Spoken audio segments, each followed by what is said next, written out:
Very carefully walk to the edge. Do not fall over. Okay, that's probably about as close as I'm gonna get. All right, welcome back, everybody. I'm a Jada Monkey. We're back here in Rust. We're talking about Rust Console Beta Monuments, and the Trainyard is where we're at. We're gonna show you how to do the blue card and the green card puzzle themselves. If you're looking where to find the green cards and the blue cards, I have the I've been messing this up. This is like take 82. My Rust console guides, Rust console guides. I'm going to go ahead and link that now in the upper right hand corner. You basically can go through there and see the different monuments, and you can find the green cards, the blue cards, stuff like that. So this monument you can do without the green or blue card, but I got to tell you, the loot's pretty dang good.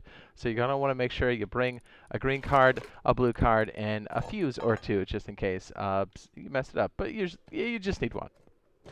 Okay, so right off the rip, you already know I'm going to tell you to bring a sleeping bag and a stash. I think the render range on this is a bit low, at least from the tower to the place where we can't build. I basically have a sleeping bag there, but you can't see it, and a stash. I would keep an extra set of gear with you. Just know you need 10 rad protection for most of this monument, but for the hot zones like the one I'm on, the tower, and inside of the green card zone, which is on the interior of this building, if I was smart, I'd be able to zoom in for you. Beep, boop. Is going to be rad protection 25 or more. So, as you can see right here, you can always craft the wooden armor. It's always good. It doesn't cost you anything as far as like anything major, and there's no workbench required, and it gives you decent protection. So you can already see with just basic stuff, leather gloves, and even my little safety helmet, I'm at 27 rad protection, so I'm good. So I would highly suggest doing that. And again, bring some cloth, bring some food, make sure your health is up. And make sure you've got a bow and arrow at the very least, and a crossbow. Bow and arrows are OP. Do it up. And my crossbow and stuff's on the left-hand side because I'm left-handed. Get off my back. Okay, let's go down here. This tower is actually really good. Real quick, we're just going to go through the puzzle first, and then we'll go through some of the combat points and some of the loot that you'll find here, because this is definitely a place you're going to hit up during the beta. I'm sure of it. Neither of us have had a chance to play it yet or anything, so we're super excited for this. But anyways, again, this is for PlayStation 4, Xbox One, and for the next gens, the PlayStation 5, the Xbox Series S, and the Xbox Series S. Did I get them all? Jeez, yeah. So basically current gen and then next gen. Up here in the towers, you usually got some good loot. You do have a percentage chance to get a military crate. You can see right here, we got the Scrappy Doodles and the all-important semi-body. We're going to shimmy down here. I'm sorry if this one's a bit rushed. There's just a lot to cover, and I want to make sure we get it. Okay, so this is a Tier 1, 2 monument, because this is a blue card puzzle monument, which is going to yield you, if you complete it, a red card, which has great loot. You can do things like the launch site with that. And you can have some really top-tier loot when you're doing that. Okay, so everything starts with this by turning on one of the two switches. Let me just show you. It starts either in this house right here, or the tower over yonder. And I'm pretty sure you need rad protection 25 for that tower right there. And then we can start to do the blue cards on this 4-story tower, which has all the different types of loot, which is green on the first floor. Well, it's like third floor. And then the third floor, fourth. Anyways, on the top is the blue card, so let's go ahead and do it. Beep, boop, boop. Oh yeah, real quick. Just so you know, on this red pipe right there, look at that, military crate. Just saying, you know, those are good. Just hanging out on the red pipe if you want to get dirty. Always expect combat out here. Always, always, always. And I tell people, make sure you craft at least 6 or 9 bandages. If you are lucky enough and rich enough in the apocalypse, make sure you bring those med pens. They're really, really important. Always bandages to stop the bleeding. And then you can always med pen up. Okay, so this is where the first switch, or one of the first switches are for the Trainyard. Be sure to look for the crates.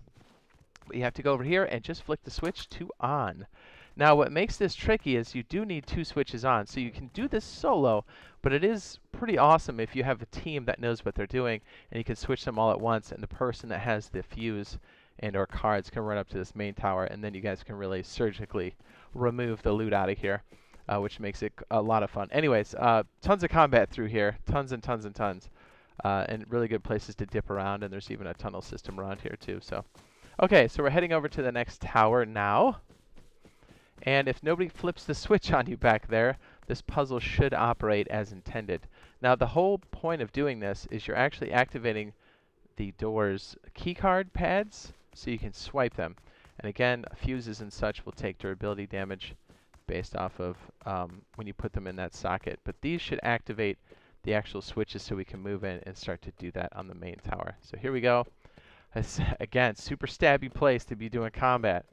I also tell people, well, I'll show you on the way down, I like to hop over the railings on the way down. Oh, look at this, military crate, bam! 23 high quality, yeah, sign me up. Okay, then you have your secondary switch here. And you do need these both in the on position for this next part of the puzzle to work, so keep that in mind. Again, you can totally do this solo. I have a lot of people ask me, oh, let me show you the shortcut. You just go hop, hop, and you just kind of drop down. These do open and close for some nice peekaboo action. Let's go ahead and slip over here. It's this main tower that big red tube's going into.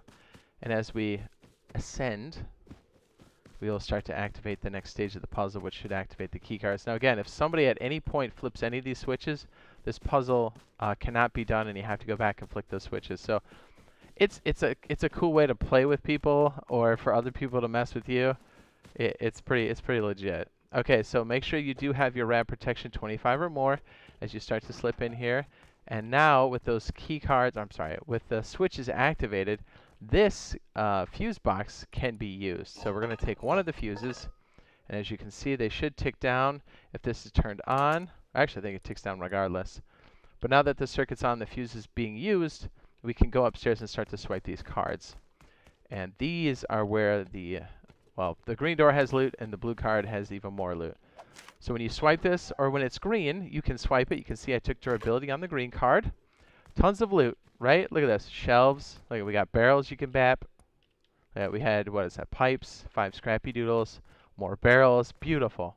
Be careful not to fall down the hole. And again, if somehow you get stuck inside or your teammates need to come in, you can open the door from back here like this by hitting that red button. Now, if you've got the rad protection and this door is lit up, as you can see the keypad is blue, you can now go in here and swipe your blue card. Money, money, money. Stack those chips, dollar bills, y'all. You ready? Look at this. Yes, military crate. Oh, yes, tech trash. 8 scrappy doodles. Look at that. Another fuse. Profit. We got the semi-body. Yes, yes. And look at this. Look at this. More of these crates. Or the military crates. More crates. You got the spring for your pythons and such. Oh, my. Oh, my. Look at this.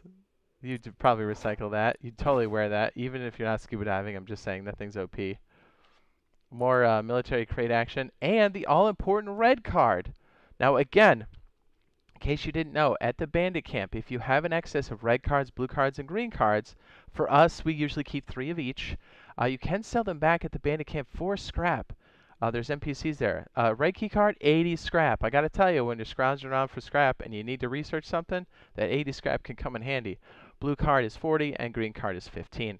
You can also do a vending machine at your base and sell green cards if you really want to. Just saying, that's a thing. So this place is stacked out of its mind. So you've got just the loot alone makes the blue card run super worth it. And then this red card, if you want to go do the launch site, which is even more loot, or you can just hawk it at the bandit camp for even more scrappy doodles. Okay, so let's go through some combat scenarios here and show you guys what can potentially happen. Now, by no means am I showing you everything here. There's still a lot to discover, but I just want to show you the finer points. All right, so in this main building here, also very stabby because you do have some lines of sight in this main structure back here. At least we used to back in the day. Maybe not. All right, look at this. Another military crate. Bam! This place is loaded, so you can already see if you don't have a blue card or a green card to complete the puzzle, if somebody flips the switch on you, you can still walk around here and get a decent amount of loot, especially if you live in the area.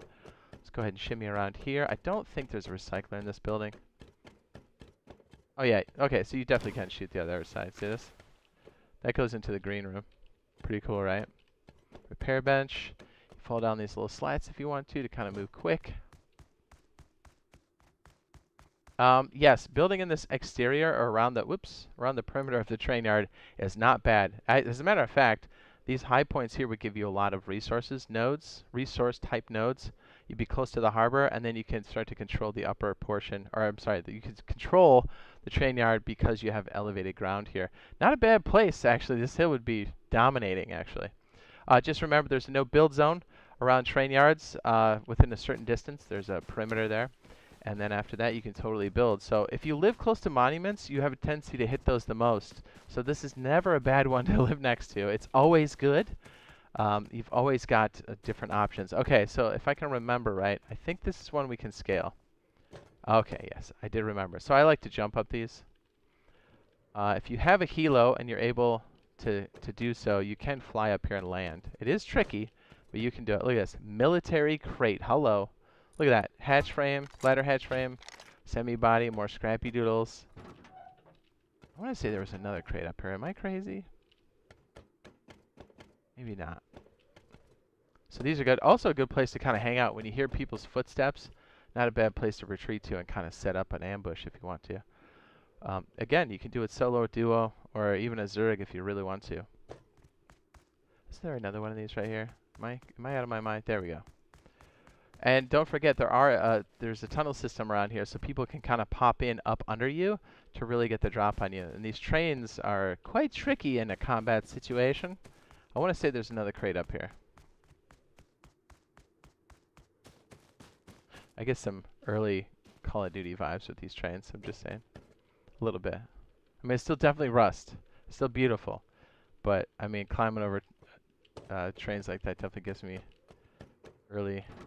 There we go. There's that milli crate. Bam! Look at that. Hollow scope. Woo-woo! And look, you can close the door and kind of peep through there. Oops, I'm kind of stuck on the crate. Good places to kind of monitor things. And again, that's one of the switch houses, so not bad. All right, let's go back downstairs. There's a couple other things in the perimeter. Oopsie, oopsie, oopsie. There is a pump jack on the outskirts here that will give you more crude. It's kind of a way to boost your low grade. Low grade are used for vehicles, boats, helicopters, cars, and also for high-end rating for explosives, which is one of those. You can both use them for the C4, the time charge, and for rockets themselves. This is one of the pump jacks. I think it's called a pump jack. I'll show you what this is real quick.